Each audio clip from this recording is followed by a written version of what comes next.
साथियों, हमारी सरकार किसानों के कल्याण के लिए, खासकर छोटे किसानों के कल्याण के लिए, देश के कृषि जगत के हित में, देश के हित में, गांव गरीब के उज्जवल भविष्य के लिए पूरी सत्यनिष्ठा से, किसानों के प्रति पूर्ण समर्पण भाव से,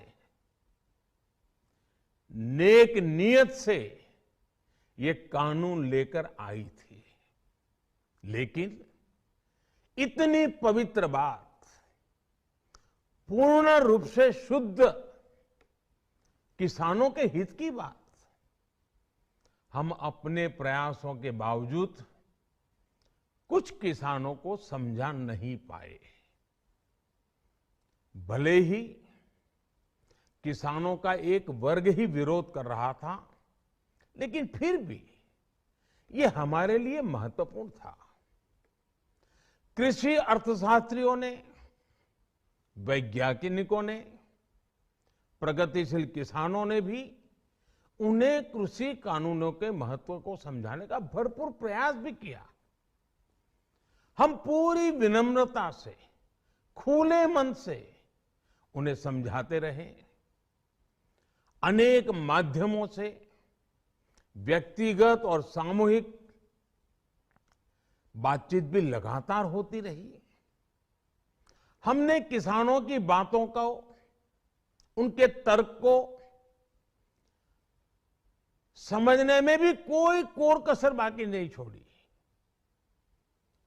कानून के जिन प्रावधानों पर उन्हें ऐतराज था, सरकार उन्हें बदलने के लिए भी तैयार हो गई।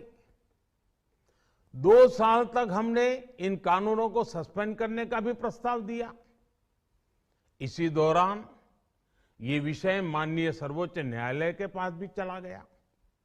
ये सारी बातें देश के सामने है, इसलिए मैं इनके अधिक विस्तार में नहीं जाऊंगा।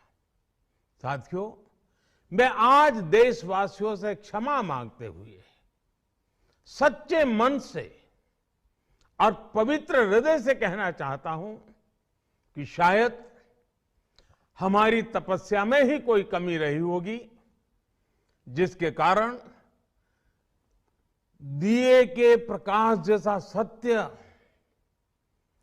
कुछ किसान भाइयों को हम समझा नहीं पाए।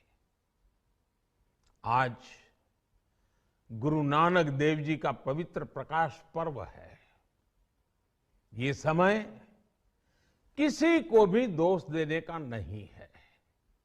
आज मैं आपको, पूरे देश को ये बताने आया हूं कि हमने 3 कृषि कानूनों को वापस लेने का, रिपील करने का निर्णय लिया है। इस महीने के अंत में शुरू होने जा रहे संसद सत्र में, इसी महीने में, हम 3 कृषि कानूनों को रिपील करने की संवैधानिक प्रक्रिया को पूरा कर देंगे। साथियों, मैं आज अपने सभी आंदोलनरत किसान साथियों से आग्रह कर रहा हूं, आज गुरु पर्व का पवित्र दिन है। अब आप अपने अपने घर लौटे, अपने खेत में लौटे, अपने परिवार के बीच लौटे। आइए एक नई शुरुआत करते हैं, नए सिरे से आगे बढ़ते हैं।